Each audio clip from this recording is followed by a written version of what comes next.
সরকারিভাবে যে কোনো চাকরির জন্য রাজ্যে পিআরটিসি বাধ্যতামূলক করা সত্ত্বেও বিভিন্ন ক্ষেত্রে নিয়োগ হচ্ছে পিআরটিসির বাধ্যতামূলক ছাড়াই। তাছাড়া বহিরাজ্যের চাকরি প্রত্যাশীরা জাল পিআরটিসির বিনিময়ে চাকরি দেওয়া হচ্ছে। এই বিষয়গুলোকে সামনে নিয়ে আবারও আন্দোলনে সামিল হল প্রদেশ যুব কংগ্রেস, মহিলা কংগ্রেস এবং এনএসইউআই। এদিন রাজধানীতে তিনটি সংগঠনের যৌথ উদ্যোগে এক বিক্ষোভ মিছিলের আয়োজন করা হয়। মিছিলটি রাজধানীর বিভিন্ন পথ পরিক্রমা করে এই বিষয়গুলোর উপর জনমত তৈরি করার প্রচেষ্টা করে। পরে সংবাদ মাধ্যমের মুখোমুখি হয়ে কংগ্রেস নেতৃত্বরা জানান, মন্ত্রিসভার বৈঠকে পিআরটিসি বাধ্যতামূলক করা সত্ত্বেও বিভিন্ন ক্ষেত্রে এখন নিয়োগ হচ্ছে যেখানে পিআরটিসি বাধ্যতামূলক করা হচ্ছে না। তাদের অভিযোগ, ইতিমধ্যে বেশ কয়েকটি দপ্তরের নিয়োগের বিজ্ঞপ্তি জারি করা হয়েছে যেখানে পিআরটিসির বাধ্যতামূলক নয় বলে কিছু উল্লেখ করা হয়নি। পাশাপাশি বহিরাজ্যের যুবকরাও জাল পিআরটিসি বানিয়ে রাজ্যের বেকারদের চাকরি ছিনিয়ে নিয়ে যাচ্ছে, যেখানে উল্লেখযোগ্যভাবে সরকারের নীরব ভূমিকা প্রত্যক্ষ হচ্ছে। তাই সরকারের কাছে দাবি জানানো হচ্ছে, অবিলম্বে যেন এই বিষয়গুলোকে সরকার খতিয়ে দেখে, অন্যথায় এই বিষয়গুলোর প্রতিবাদ জানিয়ে আগামী দিনেও আন্দোলন অব্যাহত রাখবে কংগ্রেস।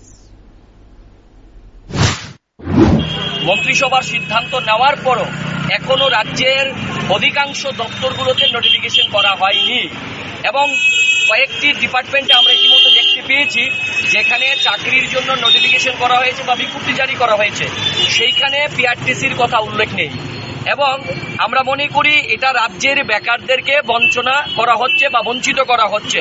রাজ্য সরকার যেখানে তারা বলেছেন যে পিআরটিসি বাধ্যতামূলক, কিন্তু ইতিমধ্যে আমরা দেখেছি ডেন্টালে কিছু লোক নিয়োগ করা হবে, সেখানে পিআরটিসির কথা নেই।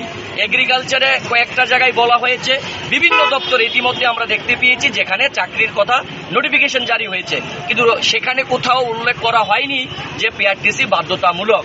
তারপরেও আমরা দেখতে পাই কয়েকটি এগ্রিকালচার বা পিডব্লিউডিতে কিছু ইঞ্জিনিয়ার নেওয়া হবে, সেখানে তারা বলেছেন পিআরটিসি বাধ্যতামূলক করা হয়েছে, কিন্তু যে এই জায়গাতে পিআরটিসি বাধ্যতামূলক করার পরেও সেখানে বহিরাজ্যের ছেলেদেরকে, বহিরাজ্যের যুবকদেরকে টাকার বিনিময়ে, লক্ষ লক্ষ টাকার বিনিময়ে সেখানে তাদেরকে পিআরটিসি দেওয়া হচ্ছে। এটা এক ধরনের প্রতারণা রাজ্যের যুবকদের সাথে। রাজ্যের যুব কংগ্রেস আমরা একটা দায়িত্বশীল যুব সংগঠন, এ রাজ্যের যুবকদেরকে বঞ্চনা আমরা কোনোভাবেই মানতে পারি না। তাই আজকে রাজ্যের যুব কংগ্রেস, মহিলা কংগ্রেস, এনএসইউআই আমরা যৌথভাবে তার প্রতিবাদ জানাই, নিন্দা জানাই এবং রাজ্যের সরকারের কাছে আমাদের দাবি, রাজ্যের যিনি মুখ্যমন্ত্রী উনি ব্যস্ত আছেন বর্তমানে খেলা আর মেলা নিয়ে। ওনাকে আমরা যুব কংগ্রেসের পক্ষ থেকে বলবো, মাননীয় মুখ্যমন্ত্রী খেলা এবং মেলাকে বাদ দিয়ে এই রাজ্যের যুবকদের সোনালী ভবিষ্যৎ যাতে সুন্দর হয়, রাজ্যের যুবকরা যে এখনো বঞ্চিত তাদের অধিকার যাতে দেওয়া হয়, সেখানে যাতে পিআরটিসি বাধ্যতামূলক করা হয় এবং সমস্ত